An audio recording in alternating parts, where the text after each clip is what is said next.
इसका एक और उदाहरण इसी रैली में दिखा। यहाँ लोगों ने हाथों में आसिम मुनीर और हाफिज सईद के पोस्टर लिए हुए थे। ये देखिए, हाफिज सईद, मुनीर, एक पाकिस्तान का आर्मी चीफ और अब तो पाकिस्तान का फील्ड मार्शल है, दूसरा सबसे बड़ा आतंकी। इन्हें गर्व ऐसों पर ही होता है। भारत का मोस्ट वांटेड, अमेरिका यूएन का घोषित ग्लोबल टेररिस्ट, लेकिन पाकिस्तान में हाफिज सईद का ऐसे ही गुणगान होता है। जब बेटा आता है तो मंत्री रुक जाते हैं, स्वागत ऐसा होता है। हाफिज सईद पाकिस्तान के आतंकियों के लिए हीरो है। आतंकियों के लिए तो हीरो है ही, पाकिस्तान के हुक्मरानों के लिए भी हाफिज किसी हीरो से कम नहीं। पाकिस्तान के पंजाब सूबे की असेंबली का स्पीकर मलिक मोहम्मद अहमद खान खुलेआम इस रैली में स्वीकार कर रहा है कि हाफिज सईद से तो हमारे पारिवारिक ताल्लुकात हैं। बता रहा है कि उसके पिता और हाफिज सईद साथ ही रहे हैं। सोचिए, पाकिस्तान में ऐसे आतंकियों की सरकार चल रही है, ये पाकिस्तान में हुकूमत का हिस्सा है। अब तो ऐसा लगता है कि भारत के हमले के बाद जब पाकिस्तान में इस तरह की रैलियां हो रही हैं तो पाकिस्तान की हकीकत पूरी दुनिया को पता चल रही है। पहले जो छुप छुप कर पीछे पीछे चल रहा था, अब तो खुलेआम हो रहा है, क्योंकि अब आतंकी बड़े चिढ़े हुए हैं तो उनको पुचकारने की कोशिश हो रही है। क्योंकि उनके आतंकी ठिकानों को भारत ने तबाह किया तो उनको पुचकारने की एक पूरी साजिश चल रही है। अब ये देखिए कि कैसे पाकिस्तान की पंजाब असेंबली का स्पीकर हाफिज सईद और उसके बेटे तलहा सईद और दूसरे आतंकियों से अपने रिश्ते गिनवा रहा है। न सिर्फ रिश्ते स्वीकार कर रहा है बल्कि बड़े गर्व से बता रहा है। अब भी कोई शक रह गया कि पाकिस्तान एक आतंकी मुल्क है? भारत तो ये हकीकत जानता ही है, लेकिन हैरानी दुनिया पर होती है। अब कहाँ है वो डोनाल्ड ट्रंप जो पाकिस्तान को कुछ दिनों पहले ग्रेट नेशन, पाकिस्तान के नेताओं को ग्रेट लीडर्स कह रहे थे? ये है पाकिस्तान के ग्रेट लीडर्स की हकीकत। मलिक मोहम्मद अहमद इसी कसूर शहर का रहने वाला है। नवाज शरीफ की पार्टी पाकिस्तान मुस्लिम लीग नवाज से जुड़ा हुआ है। फरवरी 2024 से पंजाब असेंबली का स्पीकर है। उसके पिता भी पाकिस्तान के पंजाब से विधायक रह चुके हैं। मतलब ऐसा नहीं है कि वो कोई छोटा नेता हो, ये पाकिस्तान का एक बड़ा नेता माना जाता है, लेकिन ये भी पूरी तरह से जिहादी है। आतंकियों और नेताओं के इस गठबंधन की रैली में एक और आतंकी भी था, सैफुल्ला कसूरी, जो लश्कर का एक आतंकी है, लश्कर के पेशावर हेडक्वार्टर का कमांडर है। पहलगांव हमले का मास्टरमाइंड यही बताया जा रहा है, भारत का मुजरिम। जैसे ही पहलगांव का हमला हुआ, यह अंडरग्राउंड हो गया था, लेकिन अब यह बिल से बाहर आया है। वो खुद ही स्वीकार कर रहा है कि उसे भारत की तरफ से पहलगांव हमले का मास्टरमाइंड बताया गया। बार बार वहां पर मंच पर यह बात बता रहा है। इसी पहलगांव हमले के बाद भारत ने पाकिस्तान के आतंकी ठिकानों पर स्ट्राइक की थी। ब्रह्मोस मिसाइलों से हमला किया था।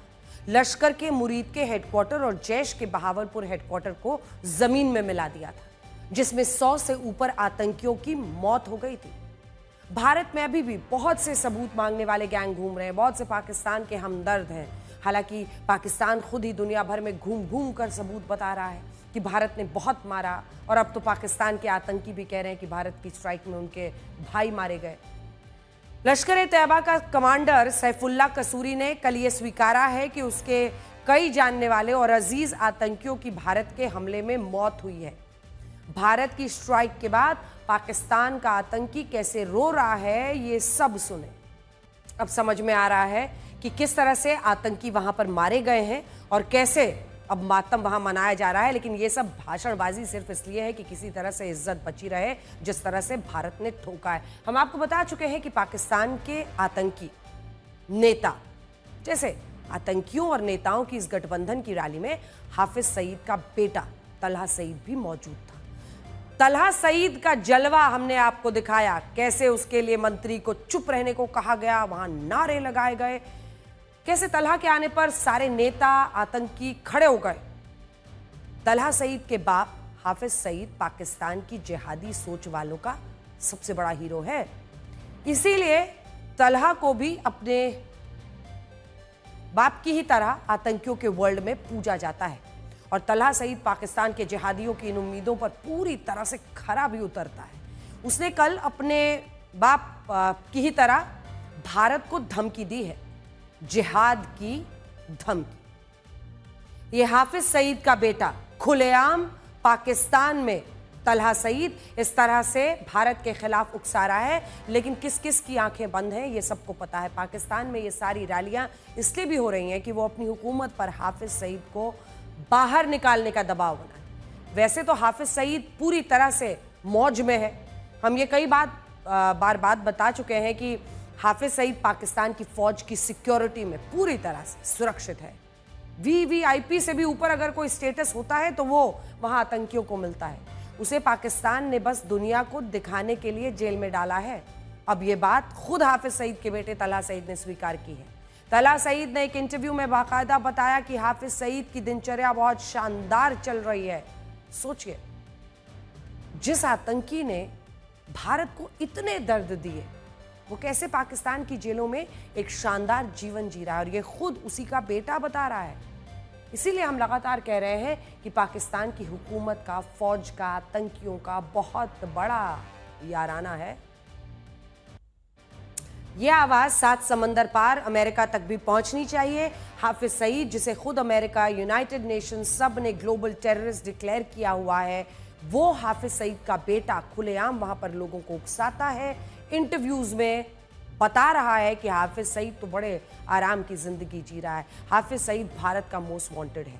भारत ने उसके खिलाफ पूरी दुनिया में सबूत दिए हुए हैं। भारत ने यह बताया है कि मुंबई के 26/11 के हमलों में उसकी क्या भूमिका थी, कैसे उसने पाकिस्तान से जिहादी तैयार करवाकर भारत पर हमला करने के लिए बाकायदा भेजे थे। इसी के बाद उसके आतंकी संगठन लश्कर-ए-तैयबा पर बैन लगा। लश्कर बैन हुआ, हाफिज ने नाम बदलकर जमात-उद-दावा कर दिया। जमात-उद-दावा भी बैन हुआ तो हाफिज ने उसे राजनीतिक पार्टी में तब्दील कर दिया और उसे मरकजी मुस्लिम लीग बना दिया। लेकिन उसकी पार्टी में नेता नहीं, आतंकी है। भारत तो लगातार ये डिमांड करता ही रहा है कि पाकिस्तान हाफिज जैसे मोस्ट वांटेड को उसे सौंपे ताकि हम हाफिज का हिसाब कर सके। हाफिज का बेटा इसी कल्पना से कांप रहा है, तभी वो बार बार इन बातों की चर्चा इसीलिए कह रहा है कि ऐसे सवाल ही मत पूछो। लेकिन भारत ने आज फिर से एक बात साफ कर दी है कि पाकिस्तान भारत के मोस्ट वांटेड को लेकर बात करे, पीओके को भारत को देने को लेकर बात करे, बाकी पाकिस्तान के साथ कोई बात इसके अलावा होगी ही नहीं। You are well aware of our position that any India-Pakistan engagement has to be bilateral. At the same time, we are clear that talks and terror don't go together. On terrorism itself, we are open to discussing the handing over to Pakistan, to India, of noted terrorists whose list was given to Pakistan some years ago. I would like to underline that any bilateral discussion on Jammu and Kashmir will only be on the vacation of illegally occupied Indian territory by Pakistan, and on the Indus Water Treaty, it will remain in abeyance until Pakistan credibly and irrevocably abjures its support for cross-border terrorism. Bharat के हमलों के बाद पाकिस्तान की सरकार, फौज, आतंकी बहुत ज़्यादा डर गए हैं। आतंकी संगठनों ने अपने जिहादियों की नई भर्ती शुरू कर दी है। एक तरफ वो इस तरह से जश्न मनाकर किसी तरह से हौसला अफजाई कर रहे हैं जो आतंकी मारे गए हैं उनके परिवार वालों की, तो दूसरी तरफ भर्ती शुरू। माना जा रहा है कि भारत की स्ट्राइक में मारे गए जैश और लश्कर के आतंकियों के खात्मे के बाद अब ये नई भर्ती हो रही है और इसीलिए पाकिस्तान के शहरों में घूम घूम कर भारत के खिलाफ माहौल बनाया जा रहा है। पाकिस्तान ये आतंकी संगठन, नए जिहादी तैयार कर रहा है। जैश ए मोहम्मद ने फेसबुक, मतलब आप सोचिए एक ऐसा देश है। एक और सबूत, ये जैश ए मोहम्मद से जुड़े हुए व्हाट्सएप चैनल पर भर्ती के लिए रिक्रूटमेंट गाइड की तस्वीर है। यानी भर्ती कैसे करनी है, उसमें क्या चाहिए, भर्ती का फॉर्म कैसे भरना है, भर्ती का फॉर्म भरना है। आतंकियों को इसमें इसकी डिटेलिंग दी गई है। बाकायदा आतंकियों के वीडियो मांगे गए हैं। भर्ती के 3 अलग अलग तरीके हैं। पहला है कॉमन एसएमएस के जरिए, दूसरा है व्हाट्सएप के जरिए, तीसरा है टेलीग्राम के जरिए। अब हम आपको फेसबुक पर मौजूद वो प्रोपेगेंडा हैंडल्स दिखा रहे हैं जो सीधे जैश से जुड़े हुए हैं। यही फेसबुक के जरिए भविष्य के आतंकियों को तलाशने की फिराक में ये सब कुछ किया जा रहा है। ये भारत के लिए चिंता की बात है कि पाकिस्तान ने फिर से अपने आतंकियों की भर्ती शुरू कर दी है।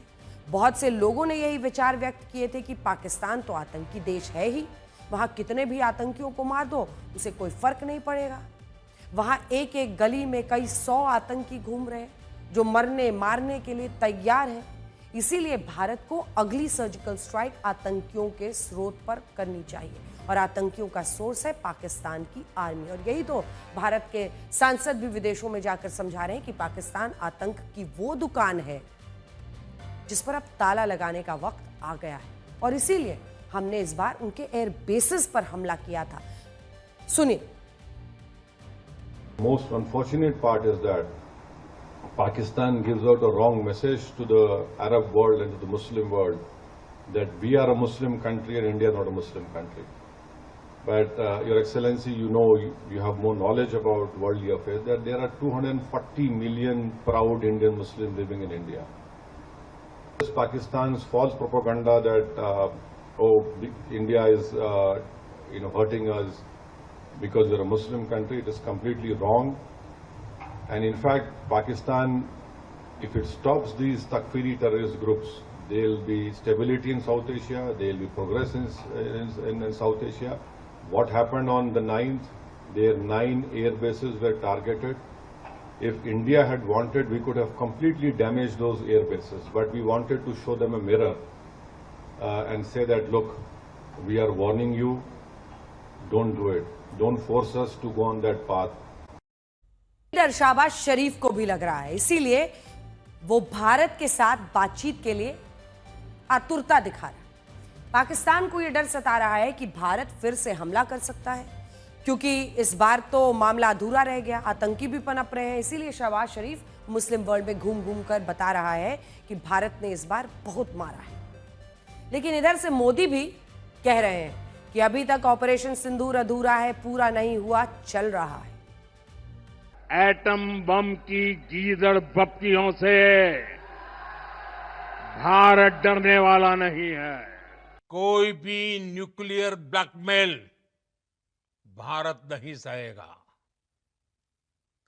न्यूक्लियर ब्लैकमेल की आड़ में पनप रहे आतंकी ठिकानों पर भारत सटीक और निर्णायक प्रहार करेगा। आतंक के उन ठिकानों को तबाह किया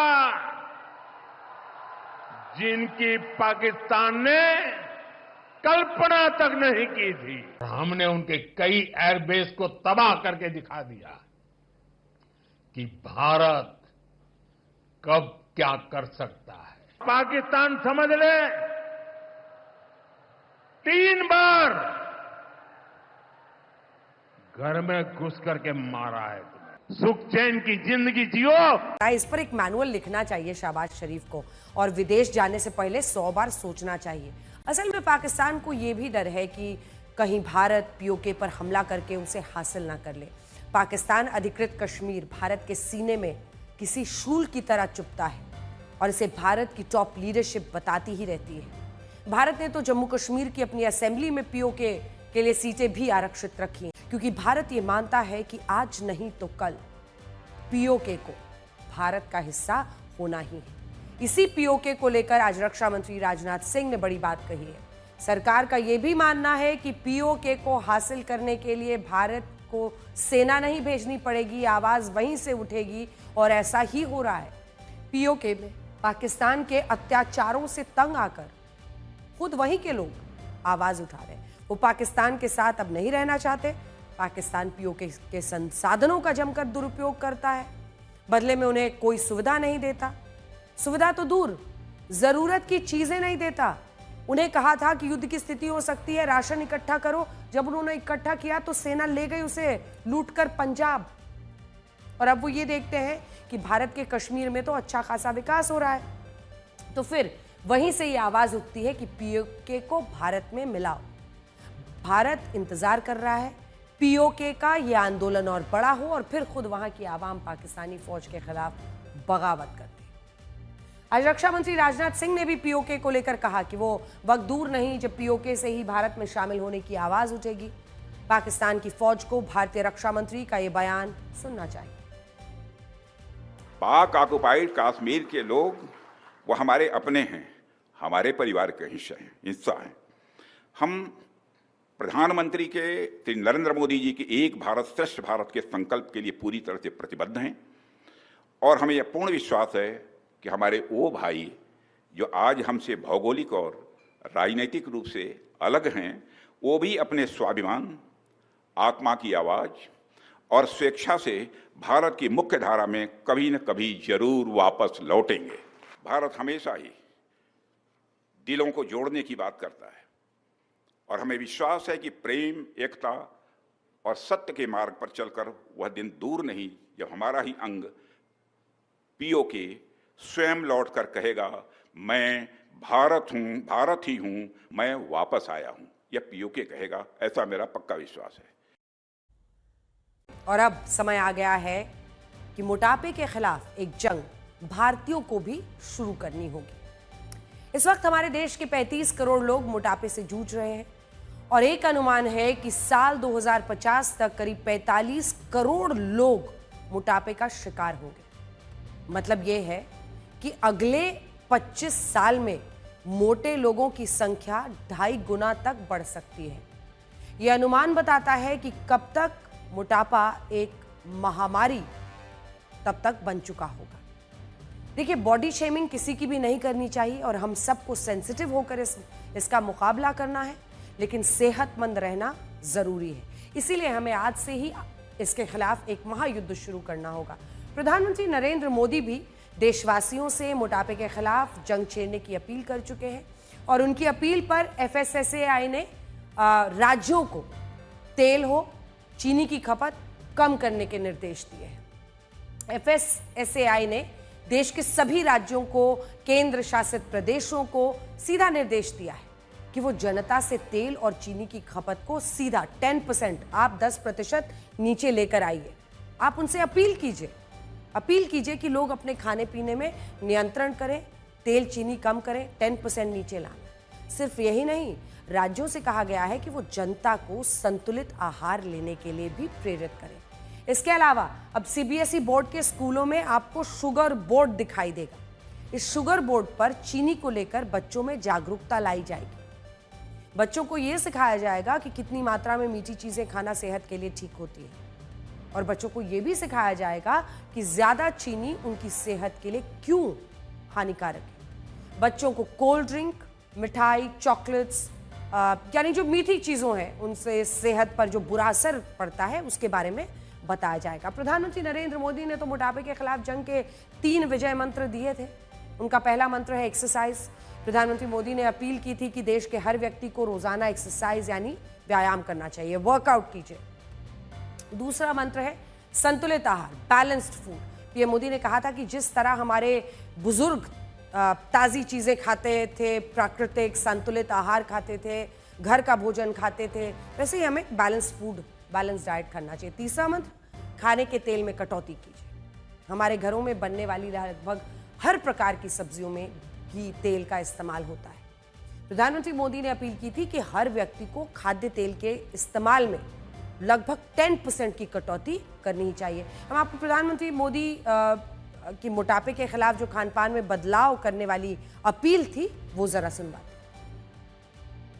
अपने खाने में अनहेल्दी फैट, तेल को थोड़ा कम करें। अब जैसे हमारे सामान्य घरों में महीने की शुरुआत में राशन आता है, अब तक अगर आप हर महीने 2 लीटर खाने का तेल घर लाते थे तो इसमें कम से कम 10% की कटौती करिए। हम हर दिन जितना तेल यूज करते हैं उसको 10% कम करें। ये ओबेसिटी से बचने के कुछ रास्ते हमें खोजने पड़ेंगे और ये सब करना वाकई जरूरी है। प्रधानमंत्री मोदी की अपील और FSSAI के प्रयास कामयाब होंगे या नहीं, ये सोचने वाली बात है, क्योंकि भारतीयों के दिन की शुरुआत ही तेल से तले हुए नाश्ते से कई बार होती है। आजकल सुबह का पसंदीदा नाश्ता ही पूरी कचौरी है, समोसा, ब्रेड पकौड़े, जलेबी, पराठे, छोले भटूरे। रात का टाइम है, ये सब खाने की सोचिएगा भी मत सुनने के बाद या देखने के बाद। ये ऐसे पकवान हैं जिन्हें बनाने में काफ़ी मात्रा में तेल का इस्तेमाल किया जाता है। सोचिए सब खाने वाले भारतीय आखिर वज़न को कैसे नियंत्रित